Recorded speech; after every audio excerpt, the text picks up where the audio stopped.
It was a one-goal performance from Dylan Coghlan that the icebreaker in the game comes from an unlikely hero, but we love that part of the game this time of year, Tone.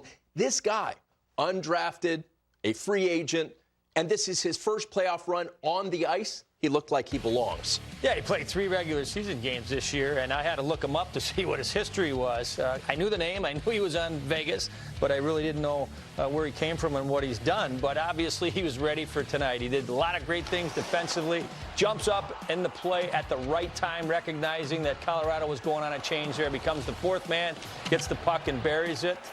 So a credit to a young man that stayed ready. This is his 4th playoff game this year, and I would say that would be the biggest goal of his life. Without a doubt.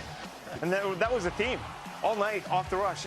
They gave up 8 odd-man rushes, did Colorado, during the course of this postseason, 2.6 a game. They got beat. They got thrashed, and Makar, not in the lineup, that could have a lot to do with it. Earlier on the show, you mentioned, Billy, his last goal was in 2021. Because we're NHL Network, of course we dig that up.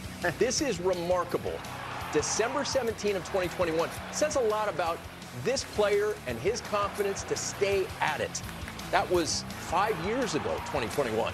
Remarkable. And he's played a boatload of games in the minors, and you just got to have the wherewithal knowing, hey, just keep going. I'm going to give myself a chance. Vegas signed him as a depth defenseman in the offseason to be there when needed. It had NHL experience, had 112 games before they signed him, so they knew that if they needed to go down deep into their D core, that he was a player that they could bring up at this time of year and feel confident in.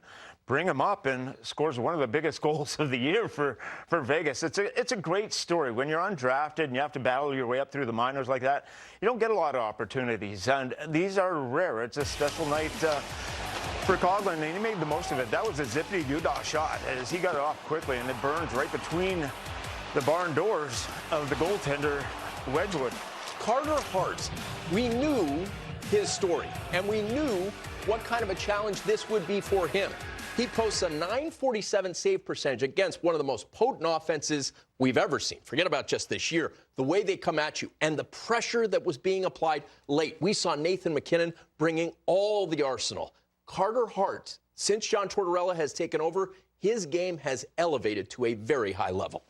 Yeah, one thing that I think Carter Hart's going to say after the game in the press conference is he said, my guys did a good job for me. They boxed out. I got to the top of the crease. I saw the puck, and they made it easy on me. That's what I think he'll say, because I think at the end of the day, he was at the top of the crease. It was a lot. He didn't have to fight through the traffic that Bill talked about leading up to this, that Colorado did a great job of getting net front presence and screens created through their first 2 series. Tonight, they didn't do that. They didn't have a whole lot of traffic around the net. And these little scrums in front of the net, look at how many white guys are there to tie up sticks and box out.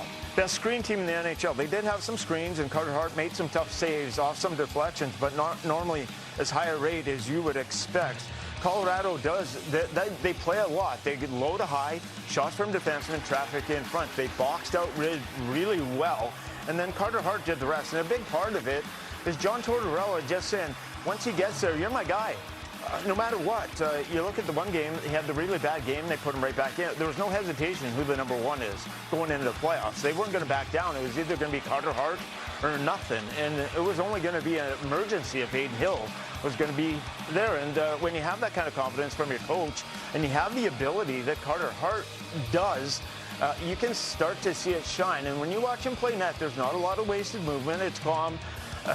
He was compared a lot to Carey Price when he was coming out, and you can see a lot of those traits. He's athletic, he's dynamic, he's powerful down low, but he is very, very adept at playing the position properly. Yeah, and I'm watching these clips, and I'm loving how Vegas tied up in front and collapsed and got sticks tied up, and they didn't give Colorado a whole lot of free chances or loose pucks that they could jump on. And so a credit to the defense as well, and Carter Hart continues to have an outstanding playoffs. 36 saves on 38 shots. Like the rest of the hockey world, we were all buzzing today about the absence of Cale Makar. You were the first to bring it up, and we spent the rest of the day looking into it. Of course, we know Makar was the Conn Smythe winner in 2022 when they made their run and they won the Stanley Cup. He's the only defenseman other than Bobby Orr to be a finalist for the Norris 6 of his first 7 years. we could just keep doing this all night. But the point is this, they were without him for game one. What did that mean? You can see they had troubles, especially off that one face-off where you have Taves was playing with Malinsky tonight and normally Makar. But there were some mix-ups with Taves and Malinsky. They're not on the same page, not used to being out there all the time together. When you got Taves and Makar together, they've been so intuitive of what they're doing. They understand where everyone's going to be. And you could see it when they were starting to charge up to into the ice. The gap controls, they were a little bit softer with the skating ability, not only forwards but backwards, especially with Makar. He's able to tighten up those gaps and shore it up, and he doesn't give the time and space. You could see Vegas get some time and space, get the gap control a little bit more open.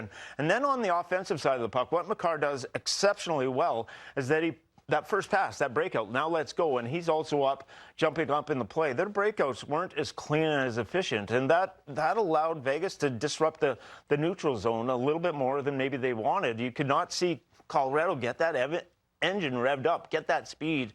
He does a lot, and when he's on the ice as a wing, we both played wing, Tony, and you know you're responsible for the defenseman. When Makar's back there, they're going everywhere. They didn't seem to have that offensive movement that they normally have in the offensive zone, and I think a big part of that is Makar. Well, one of the things I know it did for Vegas is when they heard that he wasn't playing tonight, they said, well, okay, this is a break for us. Let's get focused now. We don't have to have a game plan specifically designed on how to slow him down and stop him. So it gives you confidence. It gives you a little bit more energy and a little bit more like, okay, now we can maybe establish a forecheck. Now maybe in the neutral zone we can be a little bit more aggressive at breaking up plays because we know he's not going to be the one carrying the puck up. So I think the psyche of Vegas coming into the game, I think it got them to their game earlier, and I think they came out and they played a really good first period, a very confident first period. They didn't get back on their heels. That was the story. To me, yeah. In the first period. And it set themselves up for success throughout the game. And when Mitch Marner is on the ice, that's a good thing for Vegas. It's time now for Hot on Ice, presented by Icy Hot. Mitch Marner this spring has been a revelation. Yes, there's all the stuff about Toronto, but if you focus on the precious present, 93 has been sensational. He has, and he was all over the ice tonight, just making plays. And you see there the hand-eye coordination that he has, so silky and smooth, and everything that he does, it's brilliant to watch. And he's on a postseason tear, a man on a mission, and he comes over, signs a big contract, and a little less pressure in Vegas, and he's just been lighting it up. When he got 19 points and he'll lead the playoffs in points, he's putting a lot of that playoff history to rest. Flourishing.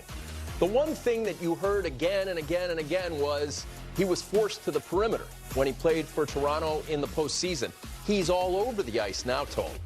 He is. Power play, penalty killing, 5-on-5, defensive plays. He's made a lot of defensive plays that sometimes go unnoticed. They don't go on the score sheet, but I think he's been a leader on making sure that he's taking care of his own end, which puts the other guys in a position, well, if Mitch is doing that, we got to make sure we're focused on that area of the game as well.